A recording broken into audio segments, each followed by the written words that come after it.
अल्हम्दुलिल्लाहि रब्बिल आलमीन वस्सलातु वस्सलामु अला सय्यिदिल मुरसलीन अम्मा बाद फ़ाऊज़ु बिल्लाहि मिनश शैतानिर रजीम बिस्मिल्लाहिर रहमानिर रहीम। मैं आप लोगों को अलमदीना की तरफ से 3 सेशन करवा चुकी हूँ, जिसमें मैंने फ़ितनों के बारे में और हर उतरने वाली वबा, बीमारी, आजमाइश के बारे में मैं आपको बता चुकी हूँ। जो अहादीस नबी अकरम सल्लल्लाहु अलैहि वसल्लम ने हमें इस दौर के बारे में बताई, वो मैं 40 अहादीस के कोर्स 2 करवा चुकी हूँ। इस वक्त हमारा ये तीसरा सेशन यानी तीसरा कोर्स चल रहा है अलमदीना कारवां की तरफ से। तो अब मैं आपके साथ इस वक्त जो है इस टॉपिक के साथ हूँ कि फ़ितनों से कैसे बचना है। फ़ितनों के दौर में मुस्तहिब है कि इंसान अपने हाथ को रोके और कत्ल गारत गरी से रुकना, गोशा नशीनी इख्तियार करना और फ़ितनों में झांकने की कराहत के बारे में मैंने आपको बताना है। इसमें मैं आज आपको 2 अहादीस बताऊंगी, ज़्यादा नहीं बताऊंगी, इसलिए कि मैं ये 40 अहादीस का कोर्स करवा रही हूँ। मेरी अल्लाह ताला से दुआ है कि जो मैं आपको बता रही हूँ इसको आप लोगों को तक भी पहुँचाए, ख़ुद भी सुने, और ताकि इस दौर में आने वाले फितने और आजमाइशों से अल्लाह पाक हमें बचाए। और हमें इस चीज़ का पता होना चाहिए कि इस दौर में क्या होने वाला है। आपने देखा है कि मैंने आपको बताया था वबाएँ उतरेंगी, बीमारियाँ उतरेंगी, और फिर अब जो है बताया जा रहा है कि इस फितनों के दौर में, इस दौर में हमें किस तरह अपने आप को बचाना है। यानी कि अब कत्ल गारत गरी का टाइम शुरू हो चुका है। कत्ल गारत गरी का टाइम जो है ये शुरू हो चुका है।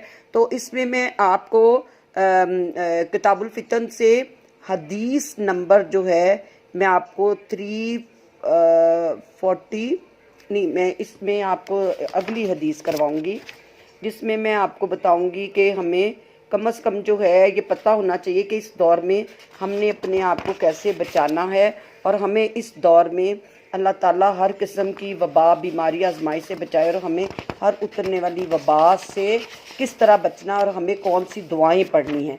तो वे बहनों, मैंने आपको ये बता रही थी कि फ़ितनों के दौर में अल्लाह अज़्ज़ व जल ने हमें कौन सी चीज़ें और कौन सी दुआएं बताई हैं। एक तो आप लोगों ने जो है एक दुआ जो है वो मैं हमेशा सबको कहती हूँ कि ये आप पढ़ लिया करें, और वो दुआ जो है वो नबी अकरम सल्लल्लाहु अलैहि वसल्लम भी पढ़ते थे। तो आप भी सब जो है उस दुआ को पढ़ लिया करें, और मैं भी पढ़ती हूँ। आप तमाम लोग जो भी सुने देखें, इस दुआ को लाजमी अपनी ज़िंदगी के दुआओं में शामिल कर लें।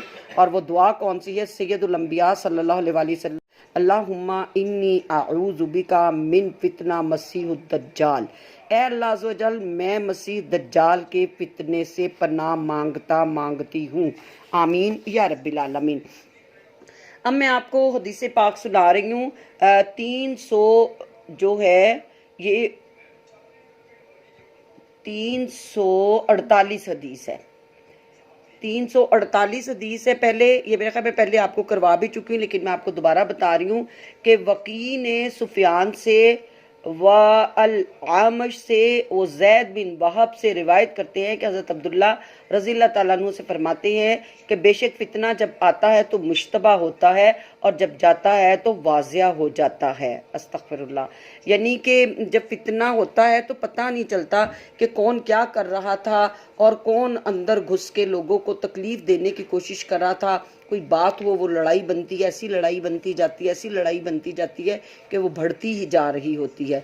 तो अल्लाह अज़्ज़ व जल हमें ऐसी जगहों से, और बताया कि इससे कराहत करो और इसमें झांकने की कोशिश ना करो। मत पड़ो ऐसे लोगों के झगड़ों में, ऐसे मसाइल में जो तुम्हें जो है उस फितने का एक हिस्सा बना दे। अब उसके बाद फरमाया जा रहा है कि इब्ने उसैनिया ने मंसूर से, उन्होंने रबई से रिवायत की, हज़रत खुज़ैफ़ा बिन अल यमान रज़ियल्लाहु ताला अन्हु से एक शख्स ने पूछा जब नमाजियों को कत्ल किया जाएगा तो आप मुझे क्या हुक्म देंगे? फरमाया, अपने घर में दाखिल हो जाना और दरवाज़ा बंद कर लेना, और जो तेरे पास आए तो उससे यूं कहना कि मेरे और अपने गुनाह का बोझ उठा। अच्छा, आपने देखा कि आजकल कत्ल गारत का दौर शुरू हो चुका और ये फितना आज बर्पा हो चुका है। تو میں نے آج صبح بھی ماشاءاللہ جب میں قرآن پاک کی بھی تفسیر کروا رہی تھی تو اس میں قرآن پاک کے تعارف میں، قرآن پاک کی فضیلت میں میں کروا رہی تھی، تو اس میں بتا رہی تھی کہ اس میں نبی اکرم صلی اللہ علیہ وآلہ وسلم سے روایت، حضرت علی سے روایت ہمیں ملی کہ حضرت علی کرم اللہ وجہ فرماتے ہیں کہ نبی اکرم صلی اللہ علیہ وآلہ وسلم نے فرمایا ان قریب تم پر ایک فتنہ ظاہر ہونے والا ہے، اور اس فتنے سے بچنے کی کیا صورت ہوگی؟ تو صحابہ کرام نے پوچھا اس فتنے سے بچنے کی ہمارے لیے کیا صورت ہوگی؟ آپ صلی اللہ علیہ وآلہ وسلم نے فرمایا قرآن کو اٹھا لینا، قرآن کے احکامات پہ عمل کرنا، قرآن کے احکامات پہ جو عمل کرے گا وہ گمراہ نہیں ہوگا، اور جو قرآن کے احکامات پہ وہ گمراہ نہیں ہوگا، جو عمل نہیں کرے گا وہ ان فتنوں کا حصہ بن جائے گا۔ استغفر اللہ۔ تو آپ نے دیکھا کہ اب فلسطین میں آپ دیکھیں نمازیوں کو قتل کیا جا رہا ہے، انڈیا میں آپ دیکھیں نمازیوں کو قتل کیا جا رہا ہے، کشمیر میں آپ دیکھیں نمازیوں کو قتل کیا جا رہا ہے، تو کیا ہمیں اس صورت میں ہمیں پتہ ہونا چاہیے کہ قرآن پاک اور احادیث ہمیں کیا بتا رہی ہیں؟ تو آپ یہ ذہن میں رکھیں کہ آقا علیہ الصلوۃ والسلام کے پاس کچھ صحابہ کرام ایسے بیٹھے ہوتے تھے کہ وہ خود کہتے ہیں کہ لوگ آپ علیہ الصلوۃ والسلام سے خیر کی بات پوچھتے تھے جبکہ ہم شر کی بات پوچھتے تھے، اس لیے ہم شر کی بات پوچھتے تھے کہ ہمیں یہ ڈر تھا کہ ہماری اولادیں اور ہماری آنے والی نسلیں ان فتنوں، ان وباؤں، ان مصیبتوں، آزمائشوں کا حصہ نہ بن جائیں، اور اگر ان پہ وہ فتنے آزمائشیں اتریں تو کم از کم ہمیں پتہ ہونا چاہیے کہ یہ فتنوں سے بچنے کا طریقہ کیا ہے۔